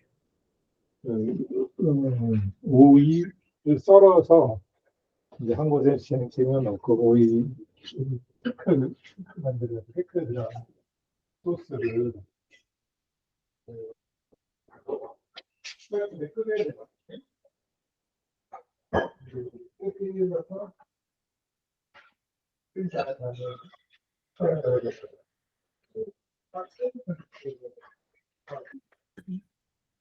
잘 들리시네. 저기 음. 소스를 들리세요? 아, 들려요. 네. 이제 들립니다. 소스를 뜨거운 상태로 바로 넣어야 되는지 아니면 식기장에 넣어야 되는지 그게 난 궁금했어요. 예, 그거 중요한 것 같아요. 예. 네, 그래서 난 우리 아스한테 물어봤더니 식기장에 넣어야지 그러시더라고요. 그러더라고요. 그래서 시켜드려. 챗GPT한테 다시 물어봤죠. 예. 이거 식힌 다음에 넣어야 돼? 아니면 뜨뜻할 때 넣어야 돼? 그랬더니 음. 당연히 뜨뜻한데 뜨뜻할 때 넣어야지 그러더라고요. 그래서 근데 결국 뜨뜻할 때 넣는 게 맞더라고요. 뜨뜻할 때. 따뜻할 때 넣는 건가요? 이 팔팔 끓을 때 넣어야지. 그런 다음에 뜨뜻할 때 넣어야지 그 야채나 채소에 이 소스가 더 빨리 배게 된대요. 익어버리는 거 아닌가요? 따뜻할 때. 난 그게 상식적으로 생각했는데 진짜 어, 저도 몰랐네. 음. 여태까지 이제 그 안서는 식은 다음에 넣었었나 봐요. 그러니까 이제 이 소스가 저기 채소에 천천히 스며드는 거죠. 덜 스며들거나. 그거 한다고 익지는 않나 보네요. 그 딱 펄펄 네, 네, 네. 끓여가지고. 끓은 다음에 아, 한 10초 정도 놔두고 집어 넣으면 워낙 채소나 오이가 차가운 상태에 있었던 거라서 그런지 아, 금방 뭐 식어버리고 이렇게 익거나 그러진 않더라고요. 그 한번 데친다는 개념이네요. 그냥 예. 네, 그렇죠. 항상 살짝 되신다면요. 그런데 이게 오류가 저도 있었는데, 저도 당연히 그렇게 믿고 있었는데, 아니었구만. 네. 그러니까 우리 인류나 또는 전문가들이 가지고 있는 지식 자체도 어떻게 보면 잘못된 지식으로 여태까지 우리 생활에 적용하던 케이스들이 상당히 많을 수 있겠구나, 그걸 좀 느꼈던 하루였던 것 그런, 재밌네요. 같아요. 네, 그러니까요. 근데 그래서 앞으로는 뭐 요리를 할 때 제 아들한테는 전혀 안 물어볼 것 같아요. 그냥 비교하는 것도 재밌을 것 같은데, 이렇게. 잘못된 상식으로 평생을 요리하던 사람. 아니, 진짜 저도 부모님이랑 이제 얘기를 하다가 부모님 뭐 말씀하시는데 이거 아무리 봐도 뭔가 아닌 것 같은지 싶으면 이제 막 GPT한테 바로 물어봐요, 핸드폰으로. 맞죠. 그래서 GPT한테 물어보고. 근데 이게 웃긴 게 부모님이랑 얘기 시작해서 든 생각인데 GPT랑 토론하고 있어요. 30분 동안. 부모님이랑 말 그만하고. 그러면 이제 앞으로 점점 더 GPT 의존하는, 그러니까 전문가한테 의존하기보다 GPT한테 의존하는 경우의 수가 더 많아질 거예요. 당연히. 그렇게 될 것 같아요, 네, 진짜. 왜냐면 이제 사람한테 물어보면 그 사람이 귀찮아하고 하니까. 그러니까 이게 질문 올려주니까. 네. 진짜 그럴 수밖에 없게 될 것 같은 게 그 음, 전문가도 그 학계나 그 업계에 한 사이드의 전문적인 의견이잖아요, 그것도. 그렇죠. 그래서 한계가 있는 것 같아요. 사람은. 어쨌든 자기의 편향된 의견이라는 걸 가지고 있다 보니까 이 전체를 아우를 수는 없잖아요. 어쩔 수 없이. 맞아요. 맞아요. 그거 자체가 그 사람의 의견을 듣는 건 인사이트가 될 수는 있지만 조금 더 포괄적으로 파악하고 싶을 때는 확실히 GPT가 훨씬 도움이 되는 것 같아요. 음, 저는 그래서 책을 읽을 때 그 이 책에 있는 저자의 내용을 흡수를 하지만 이걸 꼭 GPT한테 물어보거든요. 음, 이게 학계에서 어떻게 받아들여지는지 이 의견이. 음, 그건 저는 알 수가 없으니까 사실 제가 이거를 온전히 믿을 수밖에 없잖아요. 그렇죠. 네, 그렇죠. 그래서 그런 것들을 물어보는 게 저는 너무 도움이 되는 것 같고 음, 필수인 것 같아요. 그런 것들이. 좋은 접근인 것 같아요. 그런 접근 방식은. 근데 이제 그 앞으로의 약간 미래를 조금 약간 예상을 해보면 예측을 해보면 네, 어, 그, 더 많이 믿겠죠? 사람들이? 그렇게 될 것 같아요. 더 많이 믿겠을 것 같아요. 믿을 수밖에 없을 것 같아요. 지금 당장 유튜브도 맹신하는 사람이 되게 많거든요. 유튜브 자체도, 네, 저희 할머니만 봐도 음, 할머니는 유튜브에 나오는 내용이 다 사실인 줄 아세요. 맞아, 맞아, 맞아, 맞아. 그 뉴스와 전혀 다를 게 없게 생각하세요. 구분을 안 하세요. 어, 그래서 맨날 항상 그럴 얘기는 수도 있겠다. 항상 가서 김건희 여사 뭐 이런 여사 하세요. 아유, 뭐, 근데 들어보면은 진짜 너무 뜬금없는 가짜 내용이에요. 아예 어, 판타지예요, 거의 판타지. 맞아. 맞아. 그렇죠. 그런데 TV에서는 나 이게 진짜처럼 맞아요. 생각하실 수도 있을 것 같아요. 아이고, 어떡하냐. 좀 이게 저는 그래서 진짜 그 음, 이 좀 많이 그거를 교육을 해야 되는 것 같아요. 그거밖에 방법이 없는 것 같아요. 이거를 어, 그러니까 이 AI는 이 GPT는 특히나 더 무서운 게 예, 유튜브는 그래도 예. 이 내용이나 정보가 그래도 그렇게까지 어떤 가짜 정보라고 하더라도 많이 위협이 되진 않는다고 생각을 해요. 왜냐면 음, 그 되게 가십거리라든지 이런 게 대부분이고 자극적인 내용만 쓰고 그러잖아요. 음, 음, 그러니까 그래도 그게 그 사람의 어떤 그 사유하는 시간을 줄이는 그런 지점은 있어도 그런 음, 크게 위협은 그렇게 되지 않는다고 생각을 하는데 반면에 AI는 문제가 이 AI를 세팅하는 사람에 의해서 그 사람의 철학과 가치관까지 바꿀 수 있다고 생각이 들거든요. 음, 그 음, 이용자들의. 그래서 그런 부분에서 저는 되게 좀 그 아예 이 어떤 그 한 사람의 생각의 알고리즘을 바꿀 수 있다 이렇게 생각을 해요. 음, 뭐, 그 그런 음, 게 사실 세팅이 되는 게 이제 청소년기에 배운 이런 것들이잖아요. 음, 그러면서 이제 그 사람의 가치관이 확립이 되고 그 가치관이라는 게 사실 그 사고의 알고리즘인 거잖아요. 그게.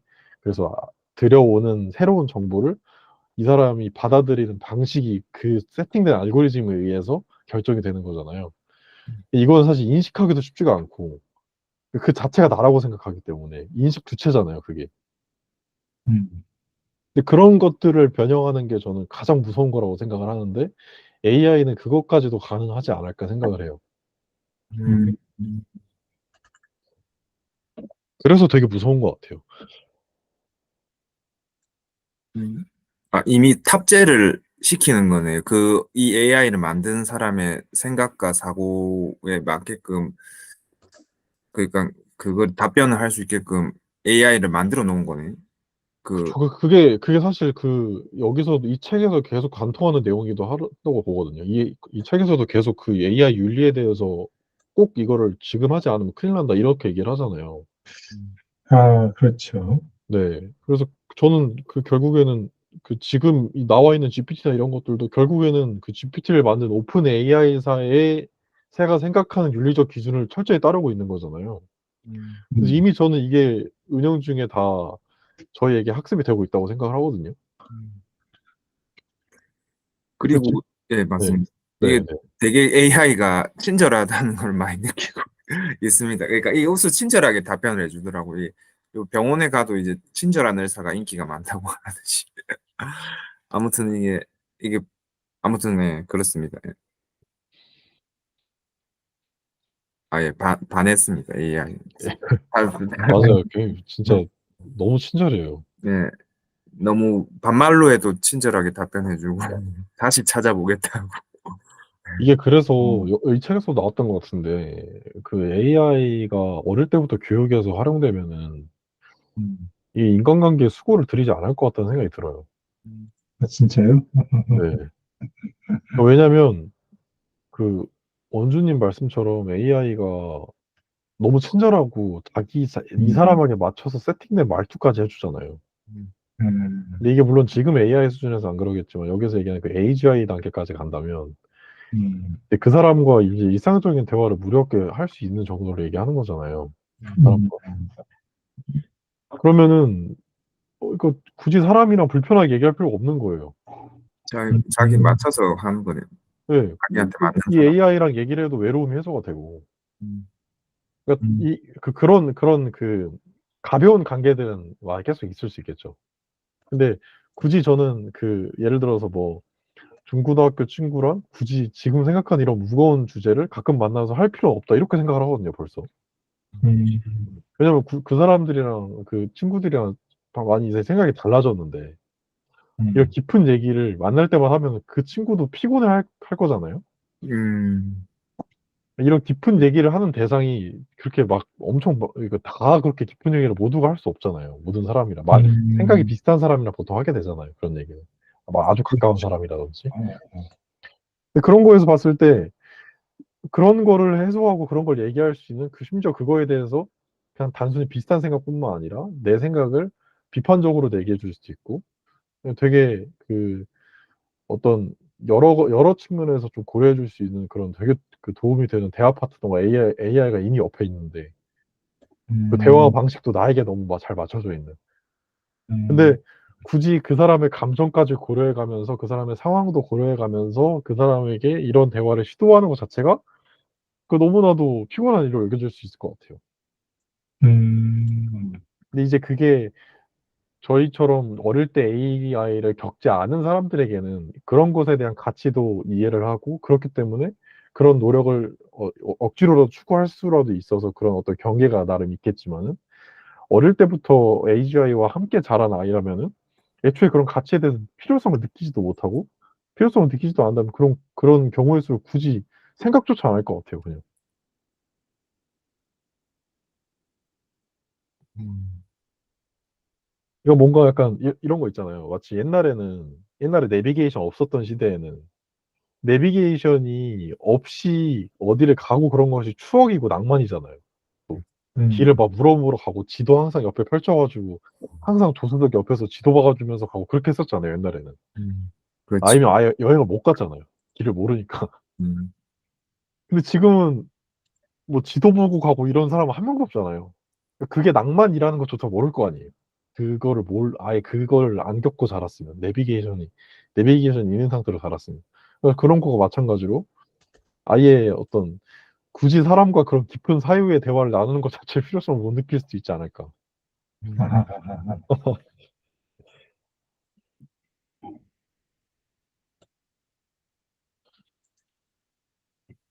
음. 전 충분히 근데 진짜 이렇게 될 수 있다고 생각을 해요. 내비게이션이 있어서 사람 바보로 만든다. 내비게이션이 그러니까 길을 잘 모른다 하더라고. 내비게이션 없으면 맨날 가는 길이 그거 진짜 그것도 맞죠. 길이긴 맞긴 맞아요. 맞지만 저, 표지판도 거의 안 저도 보게 그래요. 네. 되는데. 저도 네이버 지도만 보고 다니니까 음. 내가 음. 가고자 하는 목적지부터 내 출발지까지의 경로는 알아도 음. 그 목적지 주변의 지리는 전혀 모르고 살아요. 엄청 오랫동안. 실수를 안 하잖아요. 길을 찾는데.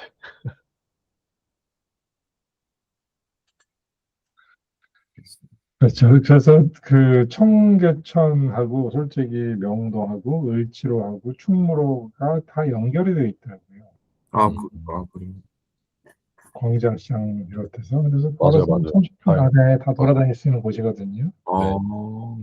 근데 이제 요즘 음. 그 친구들한테 물어보면 잘 몰라요. 왜 모르냐 물어보면 그 지도만 보고 다니니까 딱 지하철역에서 내려서 딱 그 지점까지만 가는 데는 굉장히 특화되어져 있는 자기 어느 지역을 어떤 방식으로 걷고 있는지는 잘 모르는 거죠. 그리고 그게 이제 학습이 안 되어지다 보니까 결국은 같은 동네를 걷고 있는데 어느 지하철에 내리느냐에 따라서 완전히 다른 동네로 생각해요. 아, 와, 지도를 안 보고 경로만 봐요. 경로. 왼쪽, 오른쪽, 왼쪽, 오른쪽. 좀 시키는 대로만 가네. 시키는. 그러니까 정말로 이제 어떻게 보면 우리가 지도를 본다는 게 2차원적 사고를 한다는 거고 경로를 본다는 게 1차원적 사고를 한다는 거거든요. 왼쪽, 그렇네요. 왼쪽, 오른쪽이니까. 그러니까 이제 결국 우리가 그 멘탈 에너지를 덜 쓰게 되었죠. 편하긴 편한데 내비게이션이 이럴지인데 우리 앞으로 인생의 결정도 뭐 똑똑한 챗GPT가 왼쪽으로 가라 오른쪽 가라 할 것 같아요. 그러니까요. 네. 그러면 좀 문제가 정확한 있겠. 것 같아요, 그게. 네. 근데 이제 해피하잖아요. 우리가 그 인공지능의 명령을 따라서 살면 결과적으로 우리가 또 길도 짧아지고 원하는 목적지에 빨리 도착할 수 있다는 걸 아니까 인생도 그렇게 만약에 챗GPT가 그런 역할을 해준다면 충분히 인간은 아무 생각 없이 따라갈 가능성도 있어요. 그럼. 있다고 봐요.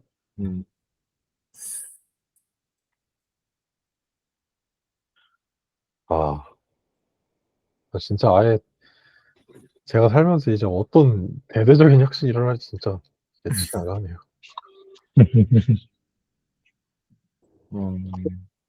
진짜 근데 이게 지금 엄청난 변화들이 일어나고 있나요? 저는 잘 못 느껴가지고. 변화들이. 제가 한 가지 실제 사례를 보여드릴까요? 좀 와닿을 수 있는? 예. 와닿지가 않아서 아마도 근데 와닿는 사람들이 잘 없을 것 같은데. 제가 이걸 굉장히 와닿게 해드릴게요. 지금 여기서 그 화면 공유하나요? 이 얘기가 나오잖아요. 이거는 유튜브 그냥 URL 링크만 드려도 될 것 같거든요. 그래요.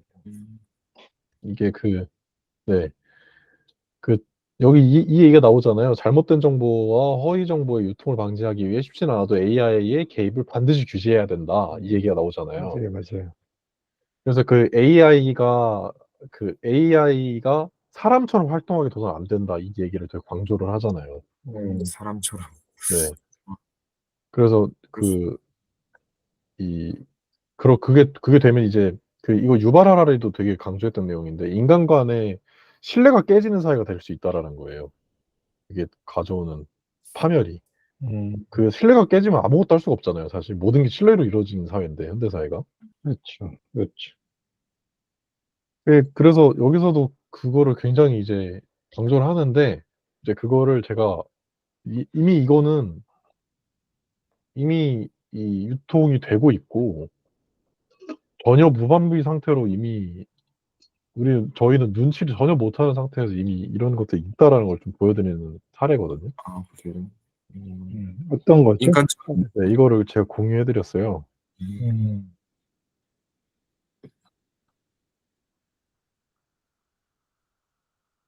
이게 실제로 이제 존재하는 프로그램이에요. 제가 이제 서칭하면서 알게 된 프로그램인데 이게 어떤 프로그램이냐면 원래 있지 않나 이런 거? 파이썬 그래가지고. 파이썬으로 하는 건데 여기에 GPT가 탑재가 됐어요. 새로운 거는. 파이썬에서 뭐 원래 좋아요 자동 작업 이런 건 있었거든요. 이분이 개발한 건 뭐냐면 GPT를 여기다 탑재를 해서 그 GPT에게 내린 명령어대로 그 게시물들을 특정 태그가 입력된 게시물들에 들어가서 그 게시물들의 내용을 읽고 GPT가 그 내용을 읽은 거에 맞춰서 답변을 하게끔 하는 이게 로봇인 거예요. 그래요. 아, 무조건 좋아요 그게 아니네. 똑같은 댓글이 아니네. 네, 전혀 아니에요. 그러니까 봤을 때 기계라고 인식을 할 수가 없어요. 그러니까 그냥 단순히 좋아요 누르고 똑같은 댓글 복사 붙여넣기 하는 로봇은 저희도 유튜브 댓글 같은 거 봤을 때 이거는 딱 봐도 보시 쓴 거네 하는 댓글들이 있잖아요. 막 너무 맥락에도 하나도 맞지 않는데 그 광고성 댓글 이런 거 그런 건 알잖아요. 그거 문제가 안 돼요. 알면. 근데 이렇게 GPT가 내용을 인식을 하고 그 내용 맞는 내용에 맞춰서 같은 맥락 안에서의 댓글을 작성을 해주면은 이건 사람이 전혀 인식을 할 수가 없거든요. 근데 이것이 이제 지금 이 프로그램 자체로는 어떤 의도가 없잖아요. 그러다 보니까 문제로 안 보이지만 여기서 만약 이 프로그램을 이용하는 사람이 어떤 특정한 목적이나 어떤 의도를 가지고서 뭔가를 한다면은 이거는 어 일단 단편적으로 봤을 때는 여기에 댓글을 달리는 그 계정의 주인, 좋아요나 그 댓글이 달려있는 계정의 주인 입장에서는 어떤 사람이 나에게 이런 반응을 보였구나라는 걸 통해서 이 게시물에 대한 평가가 일단 생길 수가 있겠죠. 일단 그런 측면에서도 로봇이 인간에게 가짜 신뢰를 통해서 인식의 변화를 시킨 거예요. 이 자체로도. 이런 게 있을 수도 있고, 이게 만약에 대대적으로 이루어진다면은 여론을 형성할 수도 있는 거예요, 사실은. 이런 게시물 하나로도 여론이 형성된 지 세대잖아요. 이미 시대잖아요. 뭐 그걸로 인해서 사실 촛불 집회도 그렇게 일어난 거고, 온라인을 통해서. 근데 이런 것들이 인간과 로봇이 구분되지 않는 상태에서 이런 댓글들이 작성이 된다면은 이거는 아예 방법이 없는 거예요. 사실 이미 헬게이트가 열린 거예요. 그런 부분은. 저는 이걸 보고 진짜 깜짝 놀랐어요. 이 봇을 개발한 걸 보고, 음, 이거는 아예 대책이 없네라는 생각밖에 안 드는 거예요. 아, 그럼 이 사람의 생각, 그럼 이거를 프로그램 개발한 사람의 생각과 그런 게 들어가 있는 건가요? 넣을 수 있는 거죠. 아, 넣을 수 있는. 네, 넣을 수 있는 거죠. 음, GPT API를 써서 GPT에게 명령을 뭐 예를 들어서 이걸 읽고서 나는 그 이런 글, 뭐 예를 들어서 어떤 뭐 정치적으로 거로 하면은 뭐 어떤 그 뭐 민주당의 성향을 가진 글이 있으면 거기에 대해서는 뭐 부정적인 반응으로 뭐 비판하는 댓글을 써라. 근데 그 비판을 굉장히 논리적으로 써라. 다른 사람을 설득할 수 있게. 뭐 이런 식으로 해가지고 그 계정들을 만들어서 그 봇 작업을 돌리는데 심지어는 그 계정조차도 이 인스타그램은 계정이 입체적이잖아요. 유튜브랑 다르게. 유튜브는 그냥 이 프로필 하나고 그냥 닉네임 하나만 있어서 이 사람이 그냥 완전히 여러 익명 중에 하나로서 된다면은 인스타그램은 그 사람을 팔로우하고 있는 사람이나 프로필부터 프로필 소개란 그다음에 게시물까지 해가지고 이 사람이라는 것을 되게 입체적으로 파악이 가능해서 신뢰도가 굉장히 높아지잖아요. 그 계정에 대한 신뢰도가. 근데 그런 신뢰도 작업을 마친 계정들을 다수 생성해서 이런 봇 작업을 돌리면은 이건 굉장한 여론이 형성될 수 있는 여지가 다분한 거예요, 사실은. 이게 기업 마케팅 차원에서도 굉장히 강력할 수 있는 거고. 그러니까 진짜 무서운 거죠. 근데 이게 인스타그램만 적용될 수 있을까? 저는 아니라고 보거든요. 그리고 파이썬 자동화 프로그램은 어느 웹사이트든 다 가능하잖아요. 이게 GPT를 붙여서 어떤 특정 커뮤니티에서 이렇게 활동을 할 수 있는 거고, 사실. 그러니까 되게 진짜 무서운 거죠. 이거는 진짜 생각보다 되게 심각한 문제라고 생각을 해요, 이거는.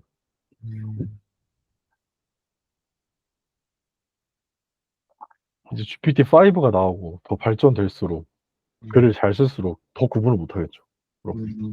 그럼, 근데 여기서 이제 얘기한 것처럼 그 그래도 GPT 같은 경우는 이게 오픈 AI 상에서 윤리적 규범 가이드라인을 정해놨기 때문에 어떤 일정 이상의 폭력성을 띌 수가 없잖아요.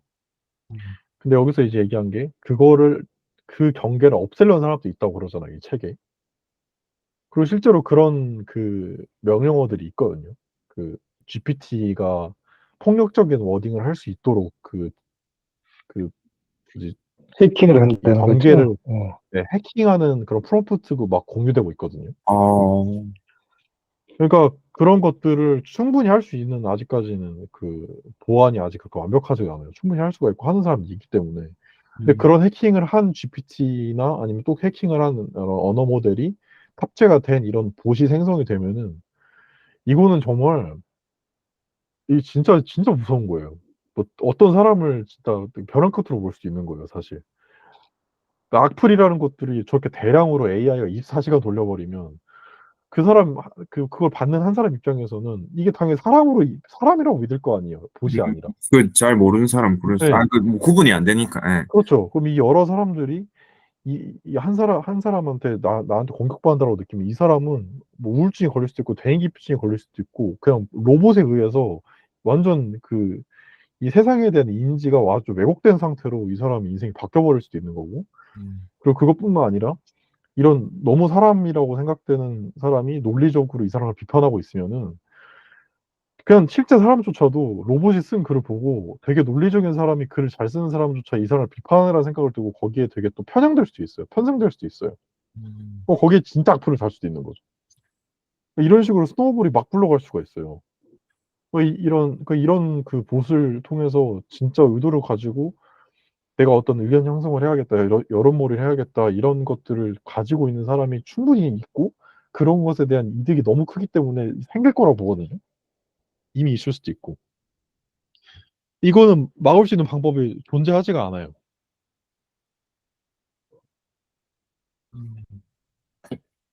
이런 게 이제 사이버 테러랑도 너무 직결되는 문제인 것 같고. 그런 이 북한이 준비하고 있는. 충분히 그렇게 할 수도 있는 거죠. 그런 네. 공작을. 그럼 외부에서 어떤 그 갈등을 조장시켜가지고, 그 어떤 표나 이런 것들을 갈리게 만들어서 정치적인 영향을 그 외부에서 적용할 수 있는 거고.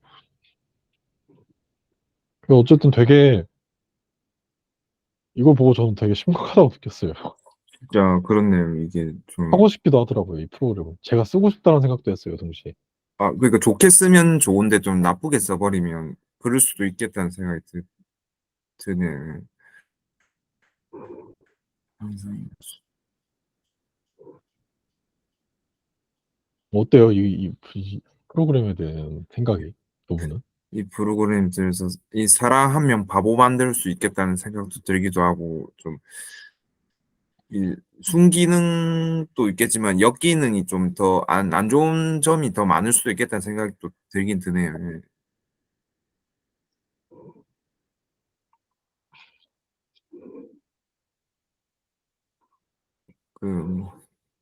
근데 뭐 그게 뭐 흔적도 안 남나요? 이런 거를 이제 그런 AI가 썼다는 그런 거 뭐지? 그거 뭐라 해야 되지? 그거를 출처라 해야 되나? 아예 전혀 안 나와요. 그렇죠. 그런 거를 파악할 수도 없겠죠. 그 네. AI가 썼다는 거를. 파악을 전혀 할 수가 없어요, 이거는. 음. 이거 그냥 아예 방법이 없어요, 대책이. 그러면 AI사들이 진짜 윤리를 잘 하고 해킹 그런 거를 좀 안 할 수 있게끔 좀 해야 되겠네요. 그거를 진짜 네. 해야 될 필요가 있고, 이게 지속되면은 일단은 그 익명으로 이렇게 계정을 생성하고 이러는 것 자체를 막아야 될 수도 있다고 봐요, 저는. 실명제로 가야 되지 않을까 이런 생각까지 해요. 실명제 아닌가요? 그 인스타그램? 인스타그램이든 구글이든 지금 다 실명제가 아니죠. 아닌가요? 네. 한 명이 계정을 여러 개 생성할 수도 있고. 음, 그러면 실명제로 가겠네. 음. 실명제로 근데 가긴 어려울 것 같긴 한데, 근데 그거 아니면 방법이 있나 이런 생각이 들어요. 저는. 그러면 그 AI가 하면 이제는 그것도 의미가 없어지겠네. 뭐 AI 로봇이요 아니요 하면 그거 아니요라고 클릭하고 뭐 그런 아니요 거는 효과가 있을 수 있겠죠. 효과 그래도. 있나요? 네. 근데 그런 것이랑 또 무관한 것들이니까, 이런 인스타그램 댓글 들고 이런 거는. 음, 그건 아예 AI가 입장할 때 막는 수단이잖아요. 그렇죠. 로봇이니까 뭐 물어보고 뭐 네. 그 번호 쳐라고. 예. 이거는 그거랑은 관련이 없는 툴이다 보니까. 어, 어쨌든 저는 이 책을 보면서 이 프로그램이 딱 떠올랐어요. 음. 근데 사업적으로 그러니까 좀 좋게 이용하면 좀 뭐 좋을 것 같네요. 그러니까 여러 사람들의 그런 거를 좀 댓글을 다 달아주고 싶어도 좀 다 못 달아주는데 이제 좀 그런 좋은 기능도 있을 것 같긴 한데. 예. 그쵸. 이게 계정 키우거나 이럴 땐 되게 좋죠. 음, 저도 그래서 알아봤던 거고. 그래서 음, 네. 이게 진짜 인스타그램을 해보시면 아는데, 인스타그램에서 좋아요나 댓글 달리는 게 이게 진짜 사람 마음을 잘 흔들어요. 누가 내가 게시물을 올렸는데 거기에 좋아요가 눌리고 댓글이 달리잖아요. 음, 그러면 그걸로 인해서 그 생각이 바뀌어요. 사실 진짜로. 저도 느낀 것 같습니다. 저 최근에 올렸는데 아, 그래요? 답변 잘 안, 그거 많이 안 했는데 이제 한 개 달아주고 하는 사람들이 있더라. 아, 달아주는 활발한 사람이 있어가지고 어, 기분이 좋더라고요. 올려주니까. 그쵸. 예, 그런 게 실제로 있기 때문에 예. 그러니까 이게 진짜 온라인상에만 존재하는 그런 어떤 데이터라고 생각할 게 아니라 진짜 이건 실체가 있다라고 보는 게 맞는 것 같아요. 음, 맞습니다. 공감합니다. 교수님은 어떻게 생각하세요? 교수님 나가셨나요, 혹시? 잠시 자리를 비우신 것 같습니다. 그렇군요. 아무튼 이게 이런 거로 공유하고 싶었습니다, 어쨌든.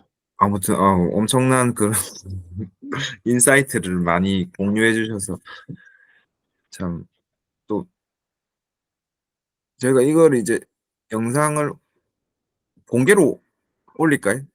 일부 공개로 올릴까요? 어떻게 아니면 저희만 교수님 오시면 한번 보시면 여쭤봐야죠. 한번 네, 한번 네. 전에는 일부 공개만 했는데 비폭력 대화를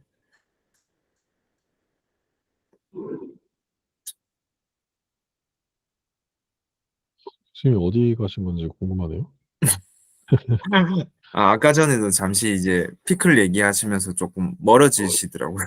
아, 멀어지면서 얘기를 예. 그러니까 저는 이제 그 뭐지 이제 지금 부산인데 이제 저 두동에 이제 저 울산에 갈 건데 되게 그러니까 이 내비게이션 또 얘기하지만 내비게이션은 이제 속도 그것 때문에 켜는 거거든요. 속도 카메라 있을까? 카메라 음, 때문에 켰는데 이제 근데 이 풍경을 보면서 가니까 되게 좋더라고요. 이제 아는 길이니까 아는 길이어도 아, 새롭더라고요. 이 아는 길이어도 이제 그냥 이제 내비게이션만 따라가는 게 아니라 이제 여러 조금 뭐 앞만 또 보지는 않고 또 옆도 좀 보고 그러니까 잠도 안 오고 라디오도 들으면서 가니까 되게 힐링이 많이 되더라고요. 아무튼 어, 그러니까 그래서 그쵸. 예. 맞아요. 그래서 오늘도 이제 결혼식에 갔는데 그 아는 어, 결혼식을 갔는데 그 네. 저분 옷으로 이제 춤도 추고 그 사이랑 그러니까 춤도 장인어른이랑 춤도 추고 뭐 그러니까 또 사회도 봐주고 그러니까 노래도 불러주고 그러니까 자기 동생이 남동생이 그러니까 불러주고 하는 그러니까 뭐 그 겉모습이긴 하지만 그냥 봤을 때 어떻게 저렇게 활발하고 저렇게 그렇게 말도 잘할까 이런 생각 들고 어떤 환경에서 자라면 저럴 수 있나 이런 생각 들기도 하고 그러니까 저도 뭐 저 나름의 그런 그게 있고 그러니까 저 같은 사람도 있어야 되는데 제가 아무튼 그냥 이제 이게 인스타그램도 그렇고 이게 하나의 좋은 점만 또 올리잖아요. 자기가 네, 좋은 그죠. 점만 그러니까 저도 좋은 단면만 이렇게 보고 이게 판단하는 것도 문제가 있는 것 같긴 한데 아무튼 좀 생각하는 계기가 됩니다. 이제 단순히 부러워하기보다는 그냥 그런 게 궁금하더라고요. 그런 삶에 대해서 그냥 그 사람의 이제 살아온 과정에 대해서. 그래서, 그거 좋은 거죠. 예, 그건. 네. 삶, 예, 다른 사람이 어쨌든 장점을 보는 거잖아요. 예, 예, 되게 좋은 거라 생각을 해요. 그렇군요. 감사합니다. 교수님이 불러야 돼. 어떻게 부르지? 교수님 혹시 마이크가 꺼져 있으신 건가요? 마이크 켜져 있으신데 그걸로 카카오톡으로 연락을 한번 해보겠습니다. 네. 그걸로 하면 되나요? 카카오 단체로. 네.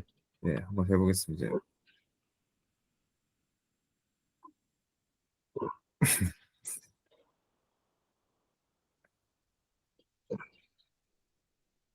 보이스톡.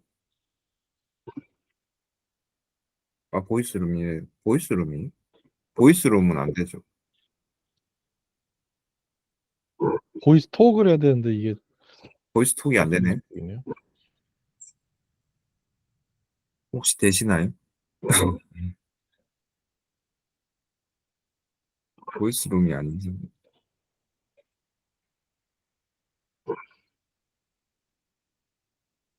교수님 어디 가지? 교수님 어디 갔어요? 갑자기 사라지셔가지고.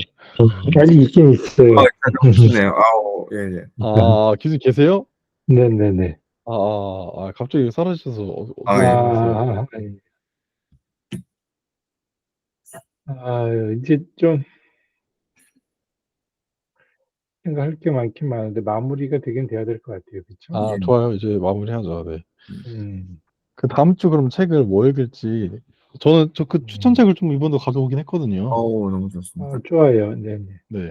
그 전에 그 의미 있는 삶을 위하여 그때 읽었잖아요. 저희 네. 그거를 이제 저희 한 100명이 있는 부경 모임방에서 같이 읽기로 했거든요. 그 책이 좋을 것 같아요. 오, 아무튼 추천해. 원주님이 추천하셨어요? 아무튼 예, 제가 추천했고 그러니까 여기 요 방에서 이제 알게 돼서 제가 일단은 감사합니다. 진우반 교수님. 예, 또 거의 다른 사람들 하고 나서 예. 그 후기도 좀 들려줘요. 어떻게 그렇게 하겠습니다. 생각하시는지 예. 궁금하네요. 여러 방에서 읽겠다고 하더라고요. 그 책이 되게 좋은 것 같아도. 예. 다른 분도 되게 좋아하시는 거 보네요. 예, 예. 그 책이 이런 와, 좋은 책이 있었나 이런 하는데 일단 읽어봐야 읽어보시면. 그 독일분은 예. 많이 파시겠네요, 덕분에. 네, 이런. 알겠습니다. 그럼 책 추천은 어떻게 카톡창 해줄 거예요? 네, 책 추천을 일단 지금 제가 그 링크로 공유해 드릴게요. 네. 그리고 요거 이제 저희가 오늘 얘기했던 거를 그 공개로 올릴까요? 아니면 어떻게 일부 공개, 비공개 뭐 어떻게 일단은 비공개로 올리고 나중에 수정을 할 거예요. 네네네네. 일단 그러신 게 좋을 것 같아요. 그렇게 하겠습니다. 예. 네네. 교수님 이렇게 두 권이거든요. 이 둘 중에서 더 끌리는 걸로 선택해서 네. 읽으면 될 것 같아요, 같이. 생각 어떻게 행동이 되는가. 또 하나는 뇌과학 마케팅. 둘 다 재밌어 보이긴 하죠.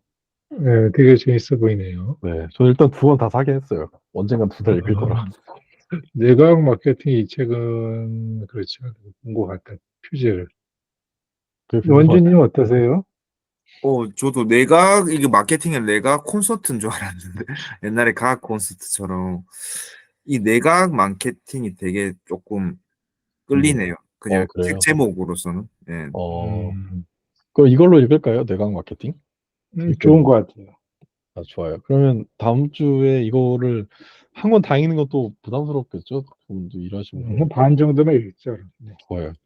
알겠습니다. 그러면 내각 마케팅 반 또 읽어오는 걸로 다음 주에 또 오늘 일요일 또 8시에 뵙는 걸로 하겠습니다. 그렇게 하겠습니다. 예, 네. 네. 알겠습니다. 오늘 너무 수고하셨습니다. 좋은 얘기 너무 잘 나눴습니다. 저도 네, 감사합니다. 한 주에 힘이 되겠네요. 감사합니다. 예. 말씀해 주세요. 알겠습니다. 좋은 한 주 되시고, 다음 주에 한 주 잘 마무리하세요. 예, 감사합니다. 감사합니다. 네.